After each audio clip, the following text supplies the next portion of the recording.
Voilà, le tabernacle est là. Amen, amen. Amen. Les tabernacles, selon nos amis hébreux, ça s'appelle Mishkan. Mishkan veut dire l'habitation provisoire d'Adonai. L'habitation temporaire de l'Éternel.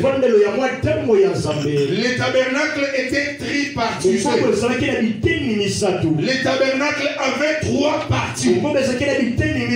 Numéro 1, nous avons le parvis. Amen, amen. Amen. Donc la cour de la parcelle. Ce que tu vois là, c'est ce qu'on appelle les parvis. Et ça, c'est la maison à 2 pièces. Ici, c'est le lieu saint. Et là, c'est le lieu très saint. Alléluia. Amen. Tout le monde a autrefois les tabernacles. Les tabernacles. Les tabernacles. Les tabernacles. Les parvis. Les parvis. Oh, je vais t'entendre. Les parvis. Les parvis. Les lieux saints. Les lieux saints. Les lieux très saints.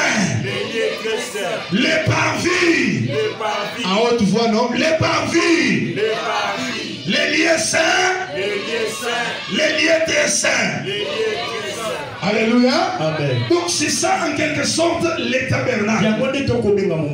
Parce que dans la pensée de l'Éternel, Dieu voulait toujours vivre avec l'homme. Alléluia. Amen. Amen, amen. Amen. Parce que l'homme fut créé à son image et à sa ressemblance. C'est ici sa pensée. Dès le commencement. Donc la pensée d'Emmanuel n'a pas commencé que dans Esaïe. Mais cette pensée était dès l'Éternel. Dieu voulait à tout prix vivre avec l'homme.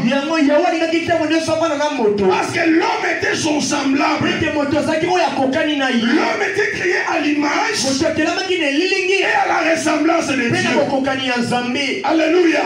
C'est pourquoi chaque fois dans Éden, Dieu descendait afin de parler avec l'homme.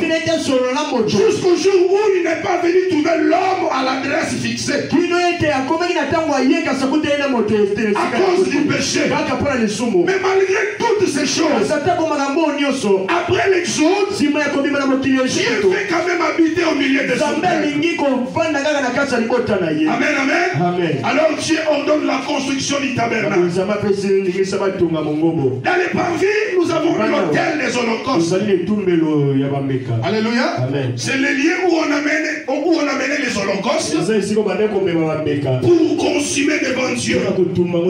Donc celui qui pécha devant l'Éternel, il amenait son animal et il imposait les mains. Il confessait tous ses péchés. Et après l'animal était tué et brûlé sur l'autel des holocaustes. Ici nous avons la cuve d'air. Elle servait d'ablution. Alléluia. Amen. Donc les sacrificateurs qui pouvaient entrer dans les lieux saints, dans les lieux très saints, ils ne pouvaient pas partir là-bas sans avoir passé à la cuve d'air. Alléluia. Amen. Et la cuve d'air pour nous, c'est l'image de la parole au quotidien. Chaque fois nous purifions. Parce que quand les sacrificateurs quittent les parvis jusqu'à la lieu très saint, c'est tout un voyage. Et maintenant dans ce voyage-là, comme il peut broncher, là il doit se sanctifier. Comme toi aussi, tu es en plein voyage. Alléluia. Par rapport au branchement du monde, nous nous sanctifions chaque fois.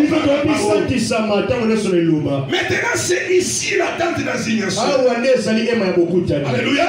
Donc l'entrée du lieu saint, c'est ce qu'on appelle la tente d'assignation.